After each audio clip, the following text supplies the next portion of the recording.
What Makes a Monster by Twoony on Wattpad. Chapter 1. In the capital of Vashna, all the lords and ladies preside in their carriages of gold and clothes of fine silk. Noble townhouses and high-end shops line the streets with glittering jewels and the best of baked goods to enjoy.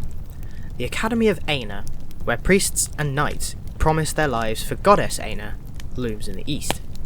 Towering gates and arches with tall spires and glistening stained glass windows give it an air of elegance that's somehow eerily beautiful. In the background is the palace of King Rufus Baelor. The great white towers and blinding golden terraces are obvious from miles away. The epitome of status and riches, perched behind the clean city streets where prices are high but all can afford after living atop mountains of riches that have been passed on from generation to generation. I'm about to become a part of this world, but only in the sense that I'm going to work for one of those lords. Most would call me lucky. Earning your place as a loyal servant to the nobles gives status higher than a commoner. The pay is great, living in the capital is impossible otherwise, and connections can be made. However, since agreeing to my new position, I've been called crazy and a walking corpse. That's understandable, seeing as I am not residing in the bustle of city life, but rather taking a long road lined with towering oak trees deep into the west woods to the castle on the hill. Gothic in nature, even from a distance, the great spires are visible, and the stained glass windows of red, orange and gold give off a glow of flickering flames in the sun, like a beacon that none will follow. Many describe it as a cursed stain over the city of Vashna, a once beloved structure of House Mackay, but now a most hated sight that nearly all wish to see burned to ash, or rather, the one within burned to ash. "You must be Wallace," the butler says that greets me at the front door. He, like the others within working about, is dressed in a black blazer and matching trousers. The women aren't much different, black dresses with white aprons. I smile. Please, call me Wally. "My name is Lane. It is a pleasure to meet you, Wally. I hope you didn't have any trouble getting here. Please, come in." Lane steps aside, allowing me to pass over the threshold. I've never been in such an estate. It is nothing like the houses back home, but we weren't swimming in money, especially after war ravaged our countryside. I admire the exquisite craftsmanship within, breathtaking and otherworldly to me. After all, House Mackay has been of noble status for centuries, even once rulers of the Empire of Iberia, before it became a kingdom ruled by the Baelors. But the Mackay family has owned properties, wineries, mines, jewelry stores and more longer than any other. Simply money and power piling on top of more money and power until they probably hadn't a clue what to do with it. As breathtaking on the inside as it is on the outside, the hallways are long and narrow, but the ceilings high and arched. Every railing is hand carved so that each detail is as beautiful as the last. There are statues embedded with gems and paintings of old littering the rooms with furniture made from the finest craftsmen. Each room can probably house a family of 6. Even the bathrooms are immaculate, all of which I see as Lane escorts me to the servants' quarters downstairs. "This will be your room," Lane says, opening one of the many doors in the basement. Inside are 2 beds pressed to opposing sides, along with a desk, 2 nightstands, and 2 wardrobes. It pales in comparison to the rooms upstairs, but it is more than I had back home. "You will be sharing with Hael. He's been here going on 5 years, so I hope you can learn some tips." I'm sure I will. Thank you for escorting me. "Your attire is already in the wardrobe. Please change. I will inform Higra that you've arrived. She's the head maid and trains all new recruits, but I warn you, she's rather stern. Don't ever be late, don't complain, and try not to smile." I raise a brow at the try not to smile part, because shouldn't it be the opposite? But Lane said what he said, and he leaves with a quiet bow. It isn't until he's gone that the truth settles in. I've made it. After a week long of travel, after living my whole life in a troubled town, I've left, and I'm here. Unsure if here will be any better, but I doubt it can be any worse. Sighing, I sit my bag atop the bed. All that I've brought are 2 extra pairs of clothes, a blanket, and a few items from home, such as Dad's books that I cannot read, and Mom's cracked teapot. I chuckle upon pulling them out, removing the wrappings to sit the books on my bedside table with the teapot beside them. How out of place it is, but I had to sell everything we owned to pay off Mom's debts, and this is all I have to remember either of my parents by. Opening the wardrobe, I find 4 clean uniforms, more than expected. I've never worn such nice attire and struggle a bit putting it on. The blazer is a little tight across my shoulders, while the pants are loose, but looking in the mirror within the wardrobe, I can't help but feel it looks rather nice. Maybe that's because I've never seen myself in anything other than ripped pants, a tattered shirt, and a hat while on the farm. Even my hair is done. I used the last few coins I had to get a trim on the way here. The once curly white hair is now settled down on the sides, so only the top has a volume, pushed to the right. The barber said it was all the rave among the servers, gave a sense of responsibility but kept them fun or something like that. I wasn't really listening, only thinking of the job I barely managed to get thanks to my cousin, Matthias, that Mum kept in touch with while back home, and thus I did the same after her passing. He knew of a few openings among the estates, sent letters of recommendation, and now here I am. I want to laugh. Who would have thought that I'd end up at House Mackay? If I believed in fate, I'd call it that. "Don't mess this up, Wally," I whisper, and scowl at how my green eyes quiver from nerves. My hands follow suit, even more so when there's a knock at the door. "Come in," I call, turning in time to find an elderly woman step in. She must be Hygro. I can tell purely by the scowl on her wrinkled face. "Wallace," she says, and I'm tempted to ask she call me by my nickname, but based on what Lane said, that's probably not the best idea. "We heard great things about you. I hope you live up to expectations." "I will do my best to serve His Grace." "Your best?" she smirks. "Your best may not be good enough." That was unsettling, but I expected nothing less. After all, Soren Mackay is a vampire, hated and feared by commoners and nobles alike. There are rumours galore, none of them all that great, and it's hard to tell fact from fiction. Hygro suddenly shuts the door. She stands elegantly, hands curled together in front of her and chin held high. But her face is one of apathy, while her eyes speak of fearful secrets when she says, "There are rules you must follow whilst here, Wallace. Lord Mackay, as you know, is not like us. You will witness instances that will unsettle you.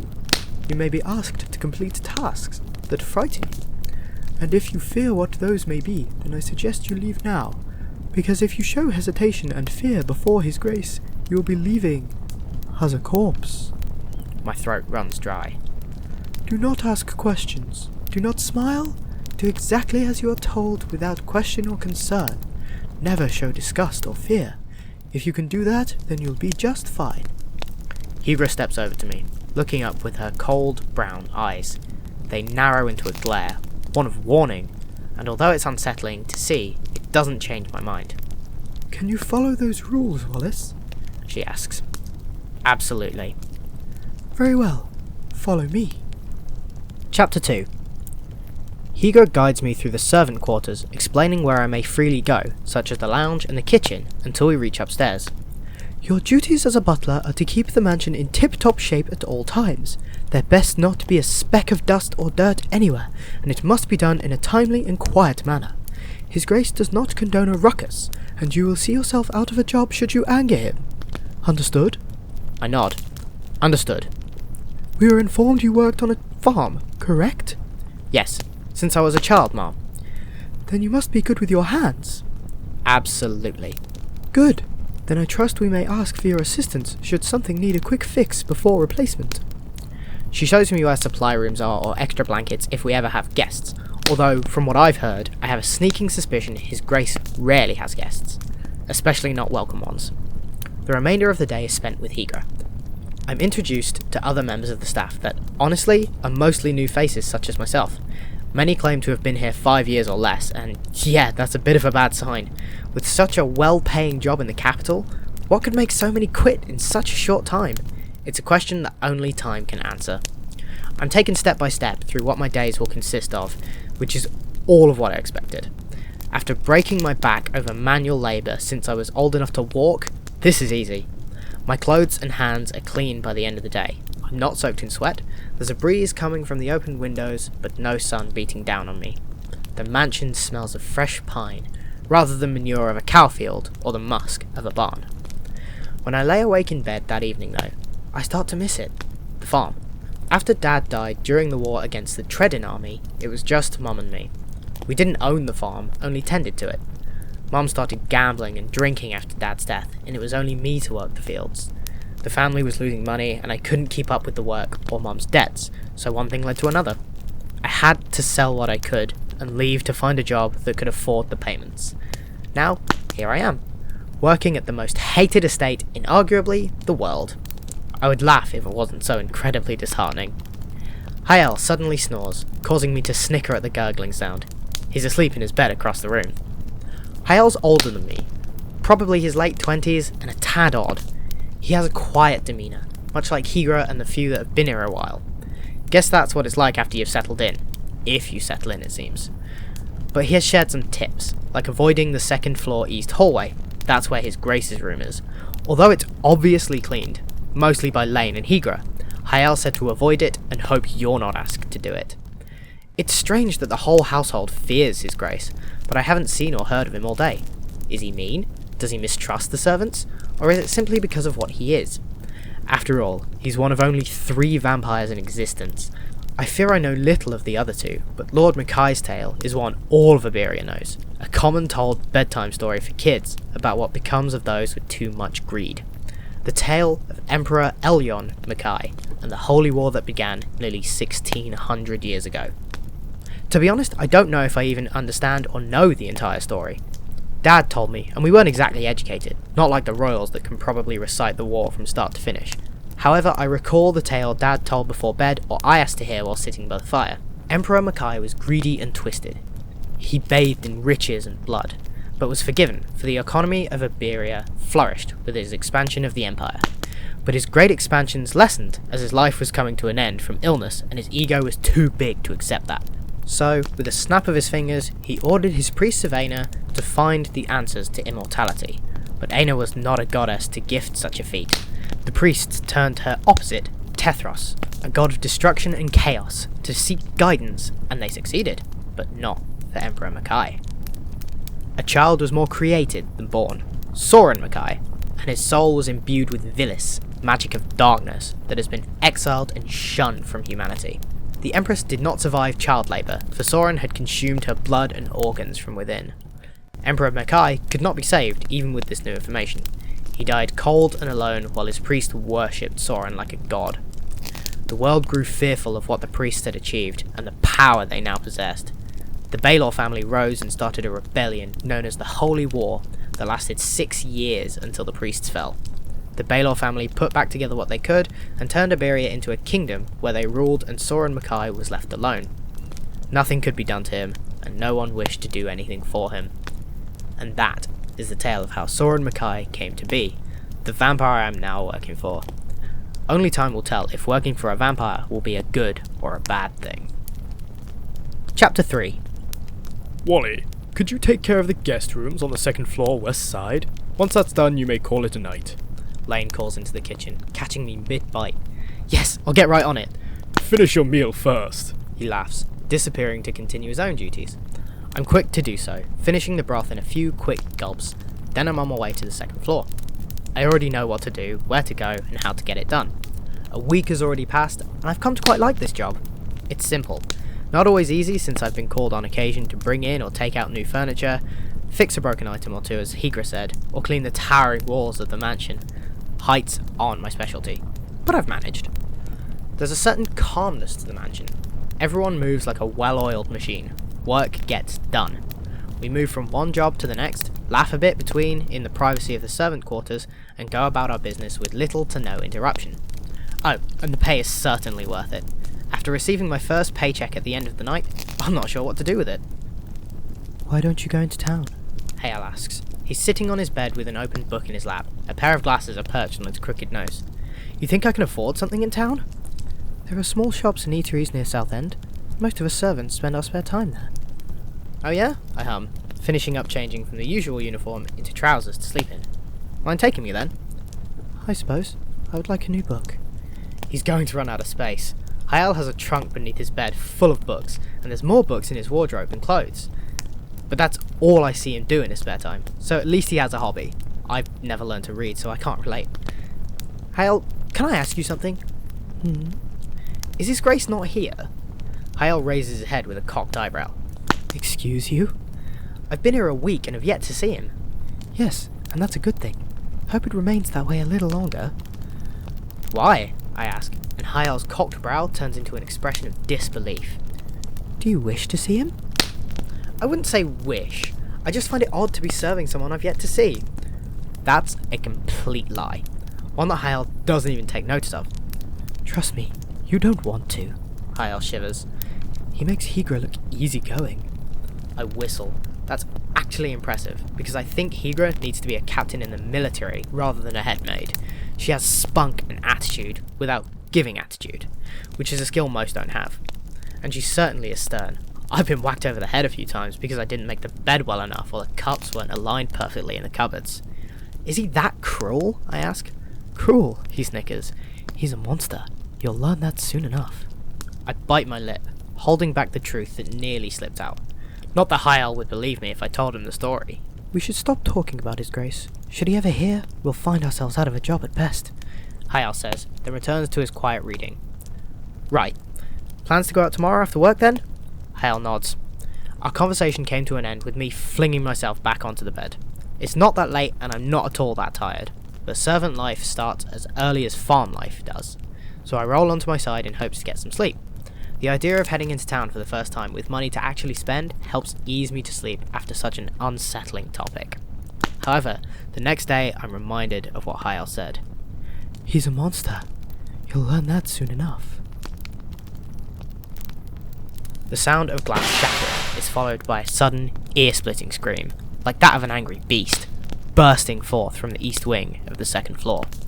I'm on the opposite end of the hall to witness it, along with Lane and Elamir.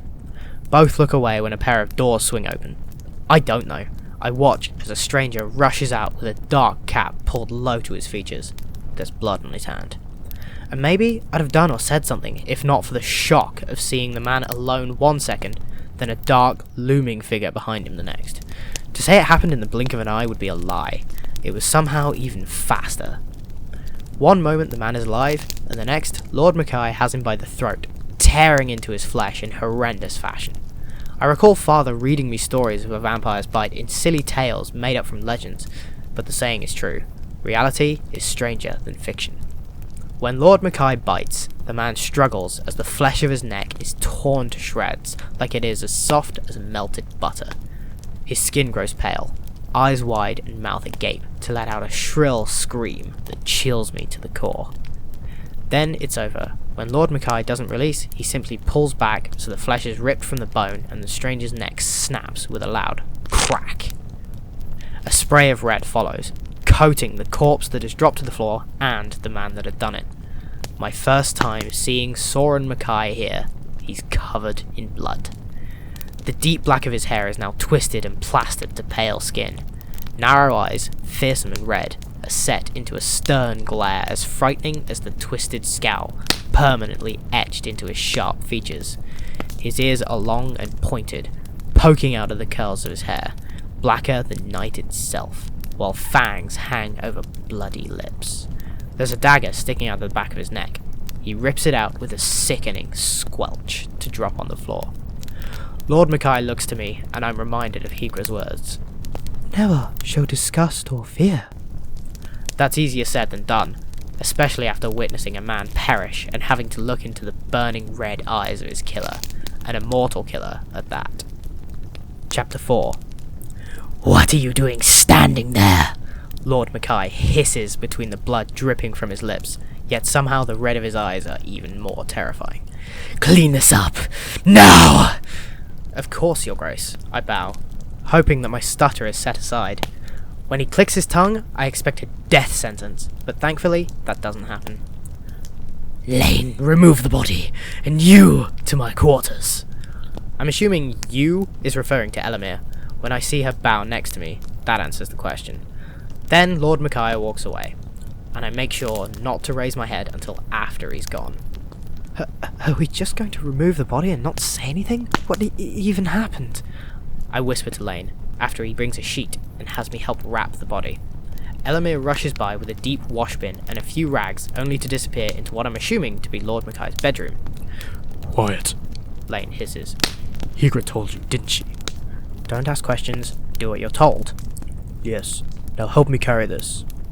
Thankfully, Lane holds the shoulders while I take the legs. He's already covered. Blood soaks the sheet and his clothes. There's blood under his fingernails, but he doesn't even flinch. I'm already feeling sick. The smell is enough to churn my gut. I expect a commotion or some gasps of horror and despair as we walk through the halls, but that doesn't happen. As Lane and I are walking through the mansion with a corpse in a blood-stained sheet, no one so much as passes us a glance. The only thing that gets a look of annoyance is the trail of blood left behind, followed by some mumbling about cleaning up the tracks. Okay, but the body? Are we not going to discuss? Lord Mackay just killed someone that I'm assuming attempted to kill him first with the dagger. And why? Because everyone knows that doesn't work. But still, shouldn't we? I don't know, report this or something? Is this what Higra meant? I would have to see and do things that unsettle me? Carrying a corpse as part of the job description? I never imagined that. When we go outside, Lane takes me around back to a room with an incinerator. Toss him in, He says, after turning on the machine that roars to life. My eyes widen, but Lane gives me that look, the one that says I'm meant to follow the rules. But the rules are fucked, and I'm very confused. What do you mean? Lane, we can't just... What do you think happened, Wally? Lane asks with a heavy sigh. Sweat is forming on his brow, same as mine. The room is hot, and we just carried a corpse down 2 flights of stairs, so yeah, we're both exhausted. I think Lord Mackay killed someone that attacked him. Yes, and what will happen if he reports it? The immortal vampire no one likes and all wishes to be dead. I don't have a response to that, which is response enough. All know that nothing will happen. No one will care because Lord Mackay can't die, and, if he could, everyone would be thrilled if an assassin succeeded, so it'll be self-defense out of reason and fear, and no one will probably look into it or care. The authorities will be notified as always and nothing will be done. Lane says exactly what I was just thinking. They won't investigate, it doesn't matter. But tossing him out like trash is... Do as you're told, Wally. If you can't, then leave, Lane says, holding the man by his shoulders and waiting for me to help toss him into the fire. I don't want to. Even if I can't see him within the sheet, I know he's there. I remember the look on his face, the horror and that split second of pleading with whoever will listen to spare him. But I have nowhere else to go, and if Lord Mackay were anyone different, then this man would be a murderer. He knew what he was doing. He knew the risks, and his death would have happened either way. And most of all, I know that Lord Mackay is not a monster. I've seen that proven before, so that's what I have to tell myself in order to help Lane toss him into the fire. Go back to clean up the blood. I'll stay until this is finished. Oddly enough, I prefer the cleanup, so with a quiet nod, I do as I'm told without question. It's a mess. The rug is stained, the wallpaper too. I clean, but the smell and stains remain. The once clear water is now red. Even my clothes are ruined, and when I wipe the sweat from my cheek with my shoulder, there's blood on my clothes. It's everywhere, and I'm reminded of a time I have been trying to forget since I was a child. So I scrub more, either to clean or wash away the memories, I'm not sure. That's enough, Wallace. Higra is standing next to me, and it's when I look at her that I notice the sun is down. Have I been cleaning all afternoon? You've done what you can. We will replace the rest. Get yourself some dinner and head to bed. She frowns when she gently pats my head. You did good today. That's the first time she's ever said such a thing to me. It's oddly comforting. Thank you. I'll get going then. My body is sore from moving about the floor all day. I don't have dinner. I can't stomach it, and I take a quick and steaming bath before heading to bed. Hayal is there. I'm reminded when I see him that we were meant to go into town today. He doesn't mention it, but when he looks at me, I know that he is aware of what happened. I told you, he says with a frown. He's a monster. I want to argue that Lord Mackay was only defending himself, but the man's death was excessive. Recalling it makes me shiver. Care to head to town tomorrow then? I ask, with my back facing Hayal as I change. Sure, so long as nothing comes up. We can meet out front before lunch. Even with the promise of seeing town tomorrow, I can't sleep. Hayal has no issue with what transpired today. Judging by what he said, he has probably witnessed it before. He sleeps soundly, snoring soft, then loud, while my eyes refuse to shut. When they do, there's only red, but I don't know if it's the red of today or the past. I flip onto my side, staring at the plain light blue wall. I wonder if we can get something in town to put up. The room is so bare. A painting or something would be nice. Mum liked paintings. We had a few that were cheap from the market. Distracting thoughts aren't all that distracting, it seems, because I've yet to sleep. My body is tense, and I wonder what bothers me the most. The excessive death, or the fact that no one cares about either party. No one cares that someone tried to kill Lord Mackay. What must that feel like? Knowing all around you would be pleased if it worked, but still hate you for defending yourself. But slaughtering a man and tossing his body out like trash isn't acceptable either. I'm simply at a loss. But eventually, my body can't withstand the exhaustion. My eyes are heavy. As they close, I know there will be nightmares. Nightmares of home, of fire and screams and blood. But then there's a voice. A gentle voice that calls to me with their outstretched hand. Everything is okay. You're safe now. The nightmares fade away.